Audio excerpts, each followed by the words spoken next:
Hello friends, welcome to my channel. Income tax returns form for financial year 22-23 notify हो गए हैं. ITR 1, ITR 2, ITR 3, ITR 4, सुगम, ITR 5 and ITR 6 ये सारे notify हो गए हैं अभी जो एप्लीकेबल होंगे for financial year 22-23 assessment year 23-24. ITR 7 अभी तक नहीं हुआ है, वो भी लेटर ऑन हो जाएगा. अभी इन फॉर्म्स का फॉर्मेट आ चुके हैं एंड जल्दी ही ये पोर्टल में भी इनेबल हो जाएगा. जैसे आप मार्च जैसे ही खत्म होगा उसके बाद आप टाइमली रिटर्न फाइल कर पाए. तो प्राइमा फेसिया तो जहां पर 2022 था पहले उसको 2023 कर दिया है. लाइक आईटीआर 1 की बात करें सहज, उसमें असेसमेंट ईयर अब हो चुका है 2023-24. एंड उसके बाद most of the form same है जैसे कि पहले था रिटर्न. आईटीआर 1 में आपको ग्रॉस टोटल इनकम में सैलरी इनकम बतानी है, हाउस प्रॉपर्टी इनकम बतानी है, अदर सोर्सेज की इनकम बतानी है और जो डिडक्शंस हैं वो बताने हैं. 80C से 80U. उसके बाद आपकी नेट टोटल इनकम आ जाएगी जिसपे टैक्स कैलकुलेट होगा. एग्जेम्प्ट इनकम 5,000 तक ही आप बता सकते हैं आईटीआर 1 में.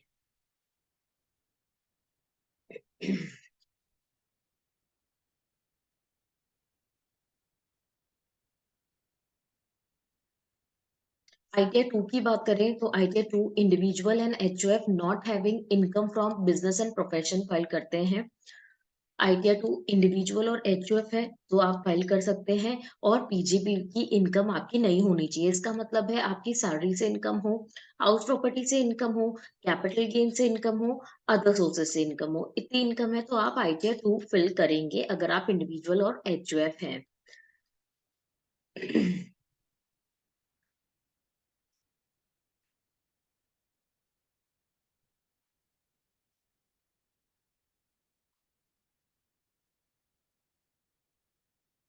सारे शेड्यूल्स हैं डिटेल में.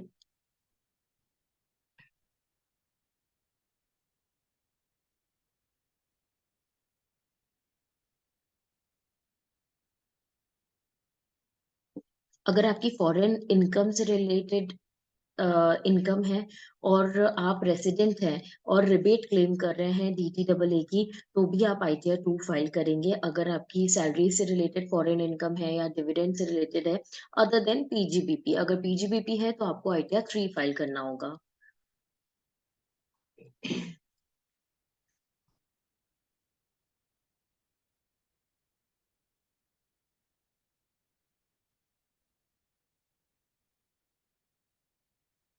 आईटीआर 3 की बात करें तो आईटीआर 3 इंडिविजुअल फाइल कर सकते हैं, एचओएफ फाइल कर सकते हैं जिनकी बीजीबीपी से इनकम है.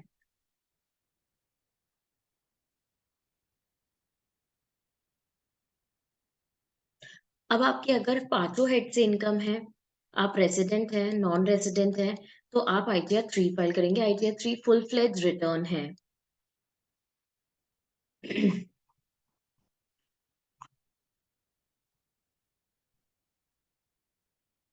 इसमें अगर आप अपनी बुक्स ऑफ अकाउंट्स मेंटेन करते हैं तो आपको बैलेंस शीट और प्रॉफिट एंड लॉस अकाउंट भी डिस्क्लोज करना है. और अगर आप नहीं मेंटेन करते, सेक्शन 44 AA के हिसाब से आप मेंटेन करने के लिए नहीं है लाइबल, तब भी आप बुक्स नॉट मेंटेन वाले सेक्शन में डिस्क्लोज कर सकते हैं minimum amount.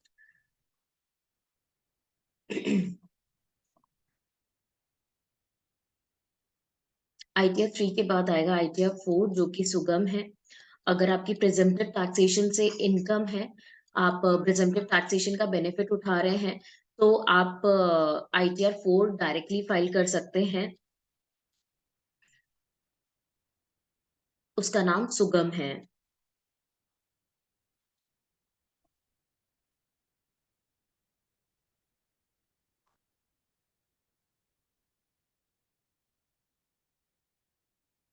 Individual HOF firm other than LLP, मतलब इंडिविजुअल एचओएफ और फर्म्स हैं जो कि एलिजिबल हैं आईटीआर 4 फाइल करने के लिए. एलएलपी एलिजिबल नहीं है आईटीआर 4 फाइल करने के लिए. आपको रेसिडेंट होना पड़ेगा और total income up to 50 lakh होनी चाहिए. और अगर हम बिजनेस की बात करें तो बिजनेस की 2 करोड़ तक होनी चाहिए। ये इसलिए लिमिट बनाई है क्योंकि ये specifically section 44 AD, 44 ADA and 44 AE के लिए ये रिटर्न है।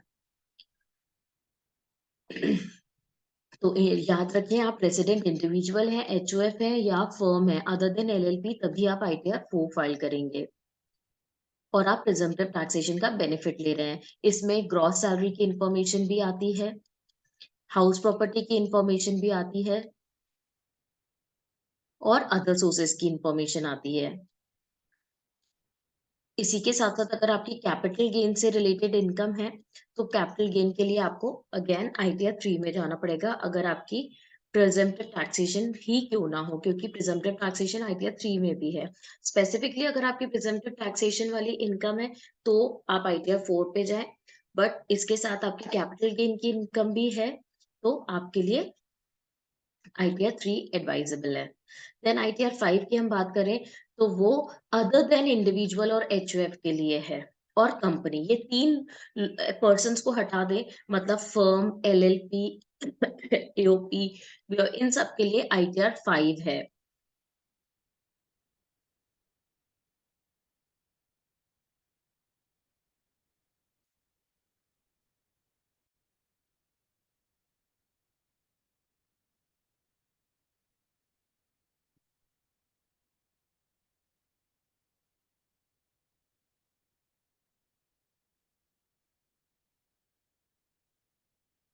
ITR 5 में एक गलती क्या करते हैं फर्म, जनरली ITR 3 भी कभी कभार फाइल कर देते हैं, जबकि स्पेसिफिकली ITR 5 ही फाइल करना है फर्म्स के लिए। कंपनी को क्यों बाहर भगाया? कंपनी के इसलिए एप्लीकेबल नहीं है ITR 5 क्योंकि कंपनी के लिए एक सेपरेट रिटर्न है, स्पेशली ITR 6, जो कि फुल फ्लेज कंपनी पे ही एप्लीकेबल है। अगर आप कंपनी है तो आपको ITR 6 ही फाइल करना है, भले ही आप सेक्शन 8 कंपनी हो, फॉरेन कंपनी, डोमेस्टिक कंपनी, सबके लिए ITR 6 ही है। तो ये है ITR 5। ITR 5 भी डिटेल्ड रिटर्न है, जितने भी फर्म के ऊपर प्रोविजंस एप्लीकेबल होते हैं वो सब आपको ITR 5 में मिलेंगे। AOP, BOI, वो सब भी इसी में कवर होते हैं। अब हम देखते हैं ITR 6। ITR 6 सिर्फ कंपनीज के लिए ही एप्लीकेबल है। कंपनीज अगर सेक्शन 11 का बेनिफिट उठा रही है तो उनको ITR 7 फाइल करना है, अदरवाइज सारी कंपनीज के ITR 6 ही फाइल करना है। तो ये आखिरी रिटर्न है ITR 6। इन सबको हम डिटेल में देखेंगे जब पोर्टल में ये इनके यूटिलिटी आ जाएगी। एंड लास्ट में ITR 5 है। ITR 5 ITR V है। ITR V एक्नॉलेजमेंट होता है, जब भी आप रिटर्न फाइल करते हैं तो जो एक्नॉलेजमेंट है वो ITR V निकलता है, जिसमें आप समरी ऑफ रिटर्न देख सकते हैं कि आपकी ग्रॉस टोटल इनकम क्या थी, डिडक्शन आपने कितना क्लेम किया, टोटल इनकम क्या रही है, आपने टैक्स में self assessment tax, advance tax, TDS, TCS ये कितना क्लेम किया है, तो ये समरी में आती है। डिटेल फॉर्म्स होते हैं ITR 1, 2, 3, 4, 5, 6, 7 और समरी होती है ITR V।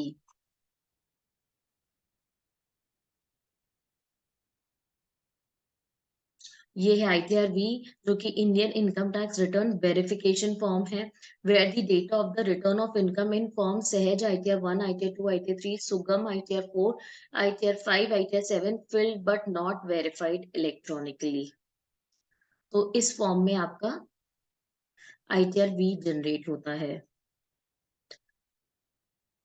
और ये है आपका एक्नॉलेजमेंट, जिसकी मैं समरी रिटर्न बताई थी। करेंट ईयर बिजनेस लॉस कितना है, टोटल इनकम कितना है, बुक प्रॉफिट मैट कितना है, adjusted total income under MAT, net tax payable, interest कितना आपने पे किया है, total tax in form of various heads आपने कितना किया, रिफंडेबल है या पेबल है, ये सारी चीजें आईटीआर दी। तो these are the forms which are notified date by CBDT। ITR 7 और होना है, इसके बाद पोर्टल में सारे फॉर्म रिटर्न्स अवेलेबल हो जाएंगे। तो होप आपको ये वीडियो हेल्पफुल लगी है, तो प्लीज इसे लाइक करें, मेरे चैनल को सब्सक्राइब करें। Thank you.